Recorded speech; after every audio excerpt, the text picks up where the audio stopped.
So now we will see the best BEST best first search question. Like इसमें भी वो दो question पूछेंगे कि बताओ कि भाई पहला चार नोट्स कौन कौन से इंस्पेक्ट किए, और दूसरा ये पूछेंगे कि पाथ सेम। इसमें भी हमें स्टार्टिंग नोट से गोल नोट तक जाना होता है। तो इसमें एक चीज होती है जो जिसको हम ह्यूरिस्टिक वैल्यू कहते हैं। तो ह्यूरिस्टिक वैल्यू क्या होती है? ह्यूरिस्टिक वैल्यू हमें कैलकुलेट करना होता है with respect to our goal note. In this case G is our goal note and S is our starting note. तो ह्यूरिस्टिक वैल्यू कैसे कैलकुलेट करते हैं? जैसे इन्होंने क्वेश्चन में दिया हुआ है कि use Manhattan distance when ever needed, और यहाँ पे ये दिखा भी दिए कि ये एक ऐसे करके इसका डिस्टेंस 1 है और इसका भी डिस्टेंस 1 यूनिट है। तो लेट्स से हम ई की ह्यूरिस्टिक वैल्यू कैलकुलेट करते हैं। तो ई की ह्यूरिस्टिक वैल्यू हम ऐसे कैलकुलेट करेंगे। ये हो गया हमारा 1, ये हो गया हमारा 2, ये हो गया हमारा 3, ये हो गया हमारा 4, ये हो गया हमारा 5। तो हम ई की ह्यूरिस्टिक वैल्यू हमारी आ गई 5। हम इसे दूसरे तरीके से भी कैलकुलेट कर सकते हैं, जैसे 1 2 3 4 5 ऐसे भी कैलकुलेट कर सकते हैं। तो ई की होगी 5। अगर हम एफ की कैलकुलेट करें तो 1 2 3 4 5 6 7, एफ की हमारी 7 हो गई। ये यहाँ पे मैंने पहले से लिख रखा है, ठीक है। और हमारा गोल नोट का ह्यूरिस्टिक वैल्यू 0 होता है, क्योंकि गोल नोट टू गोल नोट 0 ही रहेगा, कुछ हमें कैलकुलेट नहीं करना है। और स्टार्टिंग नोट का वैल्यू भी जैसे हमारा स्टार्टिंग नोड एस है, तो इसकी वैल्यू भी हम ऐसे ही कैलकुलेट कर सकते हैं। सपोज इसका अगर हम कैलकुलेट करेंगे तो 16 आएगा। 1 2 3 4 5 6 7 8 9 10 11 12 14 15 16, इसी तरह हम सारे नोट्स के कर सकते हैं। या लेट्स से हम अगर एच की बात करें तो 1 2 3 4 5 6 7 8 9 10 11, एच हमारा 11 आ गया। तो इसमें दो तीन पॉइंट्स है। पहले तो हमें ह्यूरिस्टिक वैल्यू कैलकुलेट करना है with respect to goal node, ठीक है। गोल नोड के रिस्पेक्ट में करेंगे, और उसके बाद हम दो लिस्ट मेंटेन करेंगे, एक हमारा ओपन होगा और एक हमारा क्लोज लिस्ट होगा। और हम जब भी ओपन लिस्ट में कुछ भी ऐड करेंगे, कुछ भी ऐड करेंगे, तो क्या होगा कि हम उस लिस्ट को सॉर्ट करेंगे इन असेंडिंग ऑर्डर। ये वाला पॉइंट, पॉइंट नंबर 3। तो अब हम स्टार्ट करते हैं। तो हमारा स्टार्टिंग नोड है एस। तो पहले तो हम दो लिस्ट बना लेते हैं। एक हमारा क्लोज्ड, चेंज कर, एक हमारा क्लोज्ड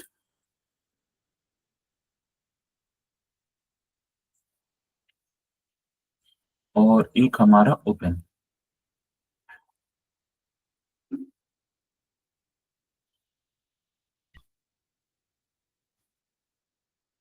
एक हमारा क्लोज, एक हमारा ओपन, ठीक है।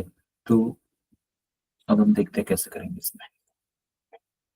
तो पहले हम स्टार्टिंग नोड से स्टार्ट करेंगे, और हमारा टारगेट है कि हमें गोल नोड तक पहुंचना है। तो हम पहले हम एस को लेंगे। तो एस पहले इनिशियली हमारा ओपन में रहेगा, ऐसे एस, और इसकी ह्यूरिस्टिक वैल्यू 16 होगी। तो हम एस को लेंगे, और उसके बाद हम एस को ट्रांसफर कर देंगे क्लोज्ड में, ठीक है। उसके बाद एस की जो नेबर्स है वो क्या क्या है? एक है हमारी एच, एक है हमारी बी। तो इस पॉइंट पे हम क्या करेंगे, ओपन में हम ऐड ऐसे करेंगे, जिसकी ह्यूरिस्टिक वैल्यू कम होगी वो पहले आएगी, ठीक है। तो अगर हम बी और एच की बात करें तो एच की ह्यूरिस्टिक वैल्यू हमारी 11 है, ठीक है। और बी की ह्यूरिस्टिक वैल्यू हमारी 15 है। तो ये हमेशा सॉर्ट होगा असेंडिंग ऑर्डर में, पॉइंट नंबर 3।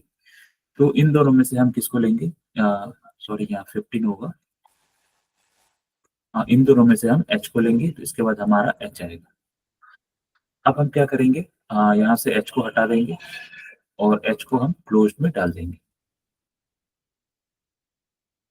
उसके बाद हम क्या करेंगे, एच के नेबर्स को ऐड करेंगे। तो एच का हमारा एक ही नेबर्स है, और इस केस में हम अगर अ, हम एच का नेबर आई है, और अगर हम आई को ऐड करेंगे अपने ओपन लिस्ट में, तो होगा क्या कि आई पहले ही आएगा, क्योंकि आई की ह्यूरिस्टिक वैल्यू 7 है। तो होता क्या है कि हमारा ये ओपन लिस्ट हमेशा सॉर्ट होता है असेंडिंग ऑर्डर में। तो आई यहाँ आ जाएगा, और इसकी ह्यूरिस्टिक वैल्यू 7 है, तो ये पहले आएगी। तो फिर हम इसमें से हमारे ओपन लिस्ट में जो भी मिनिमम है हम नेक्स्ट उसको लेंगे। तो नेक्स्ट हमारा आएगा आई। इसके बाद हम आई को क्लोज में डाल देंगे, ठीक है। और इसको यहाँ से हटाते हैं। और अब हम आई के नेबर्स को चेक करेंगे। तो आई का हमारा नेबर्स क्या है, आई का हमारा नेबर्स डी है बस। ठीक है, तो अगर हम डी की बात करें, डी की ह्यूरिस्टिक वैल्यू यहाँ पे देखेंगे तो डी की ह्यूरिस्टिक वैल्यू 9 है। तो फिर से हम अपने ओपन लिस्ट में ऐड करेंगे डी को, तो ये सॉर्ट होके ऐसा ही दिखेगा। यहाँ पे हमारा आ जाएगा डी और इसकी ह्यूरिस्टिक वैल्यू 9 होगी, ये सॉर्ट होके इसी ऑर्डर में रहेगा। तो अब जो भी हमारे ओपन लिस्ट में मिनिमम है हम उसको लेंगे, तो इस टाइम हमारा मिनिमम है डी। और उसके बाद हम क्या करेंगे, डी को क्लोज्ड में डाल देंगे। तो डी को यहाँ से हटाते हैं और डी को हम डालते हैं क्लोज्ड में। डी हमारा आ गया यहाँ। अब हम क्या करेंगे, डी के नेबर्स को देखेंगे। तो डी के नेबर्स को देखेंगे तो डी का नेबर्स हमारा है एक ए और एक ई। ठीक है, तो ए हमारी ए की ह्यूरिस्टिक वैल्यू है हमें दी हुई है 12 और ई की ह्यूरिस्टिक वैल्यू हमें दी हुई है 5। तो यहाँ पे फिर से ये हमारा चेंज होगा थोड़ा सा। पहले से हमारे पास बी था, उसके बाद हमारा ए और ई। ई की ह्यूरिस्टिक वैल्यू है हमारी 5, ए की है हमारी 12 और बी की है हमारी 15। तो फिर से हम मिनिमम जो होगा हमारे ओपन लिस्ट में, क्योंकि ये लिस्ट हमेशा शॉर्ट होगा असेंडिंग ऑर्डर में, तो मिनिमम हमें मिलेगा यहाँ पे ई। इसके बाद हम क्या करेंगे, ई को यहाँ से हटा के क्लोज में डाल देंगे।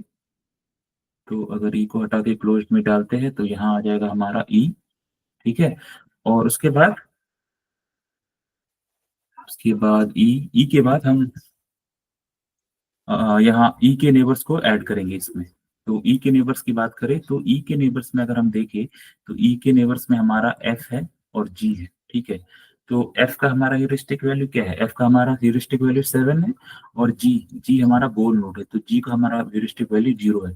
तो फिर से क्या होगा, हमारा ये चेंज होगा यहाँ पे, ये चेंज होके हमारा हो जाएगा ऐसे। जैसे इसको हम थोड़ा सा एक्सटेंड कर देते हैं। पहले हमारा आ जाएगा जी, इसकी ह्यूरिस्टिक वैल्यू 0। उसके बाद हमारा आ जाएगा एफ, इसकी ह्यूरिस्टिक वैल्यू 7 और ए की 12 और बी की 15। तो अब जो भी मिनिमम है हम उसको लेंगे, तो जी। तो फाइनली यहाँ पे हमारा एल्गोरिदम स्टॉप हो जाएगा क्योंकि हमें गोल नोड मिल गया है। तो गोल नोड मिल गया, हमारा एल्गोरिदम स्टॉप हो गया।